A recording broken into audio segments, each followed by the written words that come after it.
These are the 5 rookie running backs with the most league-winning upside.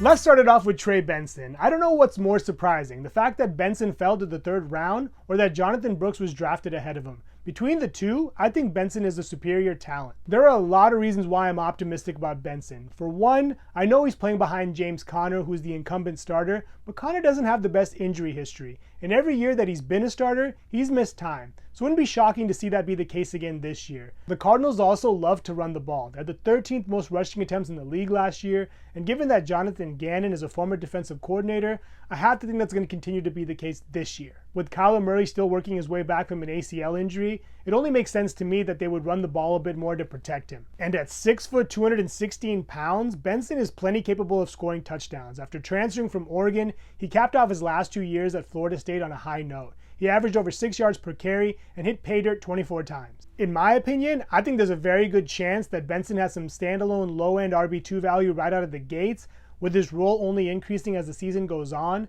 and for him to be falling to the 11th round in drafts at this point feels a bit criminal. I would go after him as early as the 9th. In my opinion, he has some solid RB2, low-end RB1 upside, and if you're looking to take a chance on someone and be aggressive on a running back that has some really good potential, he's someone to keep in your mind. Now let's talk about the running back that was drafted ahead of him, Jonathan Brooks. Brooks was taken in the 2nd round, and he played at Texas behind Bijan Robinson and Roschon Johnson. So he didn't really get to show what he could do for his first couple of years, but last year, with both of them being drafted, he was able to showcase his abilities, racking up over 1,400 all-purpose yards and scoring 11 times. And I think his game should translate pretty well. He's also walking into a pretty good situation. At this point, only Chuba Hubbard is ahead of him on the depth chart, and even though they still have Miles Sanders, I think he proved last year that was just a terrible signing. He had career lows across the board, and I don't see him changing that this year. The Panthers are still likely to be in a lot of bad game scripts and should be chasing points, so for all we know, Brooks could carve out a nice receiving role as well.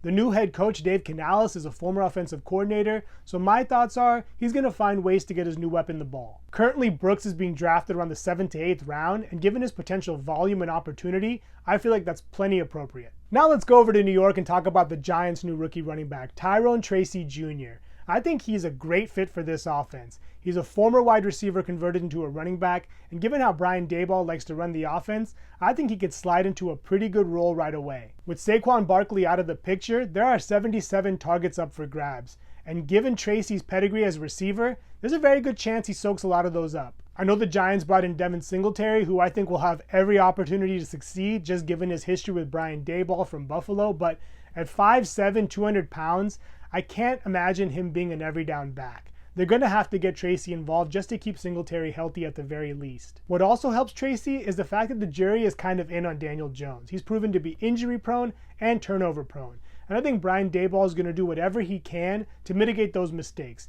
So I would imagine they're going to try to eat the clock, utilize a short passing game, and rely on Kayvon Thibodeau, Dexter Lawrence, and Brian Burns to win games. Tracy is a bit older at 24 for a rookie, which may actually help his cause because the Giants may feel some urgency to utilize his abilities now.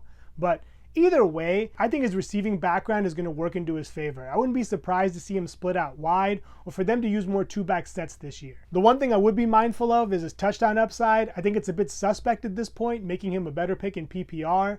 Currently, he's not really being drafted in most leagues, but if you're in a 14-team league or are looking to take a flyer on someone with some good upside, he's definitely someone to keep in the back of your mind. Next, let's move over to LA and talk about Kimani Vidal. This is an interesting one.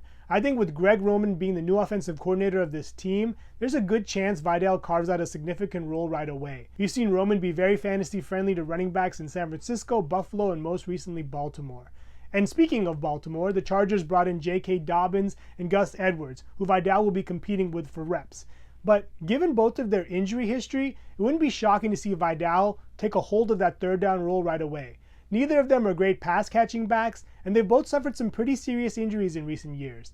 For one, J.K. Dobbins tore his Achilles and his ACL, and even Gus Edwards dealt with a torn ACL recently. He did have a good year last year, especially towards the end of the year, but he's also getting up there in age. Vidal is also 5'8", 210 pounds, so even though he's a bit shorter, I think he can run in between the tackles. I think they brought him in to help fill in the void Austin Eckler left behind, so It wouldn't be surprising, like I mentioned, to see him catch balls right away, but also earn some first and second down work as the season goes on. Currently, he's being drafted around the 13th round and beyond, so if you're looking to take a flyer on someone with some good upside, especially in PPR leagues, he's someone to keep in the back of your mind as well.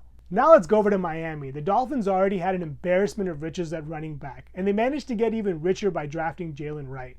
Wright is the prototypical Miami running back. He ran a 4.38, but the only difference is he's pretty solid at 5'11", 200 pounds. And had it not been for Raheem Mostert and Devon Achane, he'd probably have a much larger role this year. But even with that, I would still consider taking him pretty aggressively. Mostert is 32 years old, and we saw that Achane, while explosive last year, was hampered by injuries. Wright's already flashed in his minimal preseason action, and if he continues to do so, I think he'll continue to move up draft boards. Currently, he's going around the 12th to 14th round, which I feel is plenty appropriate given his upside. He has all the makings for a late season darling, and I think if you're looking for someone to invest in, he's someone to consider for sure. To begin the year, he may get 4 to 6 touches, but if Mostert or Achane were to miss any time, he would be thrust into RB2 territory. Ultimately, I don't think the Dolphins spent a 4th round pick to have him sit on the bench. He's going to get in games, and I think if you're patient, he could really pay off. Those are the 5 rookie running backs with the most upside. Thank you so much for watching. Please subscribe and let me know which running backs you think have the most upside in the comments below.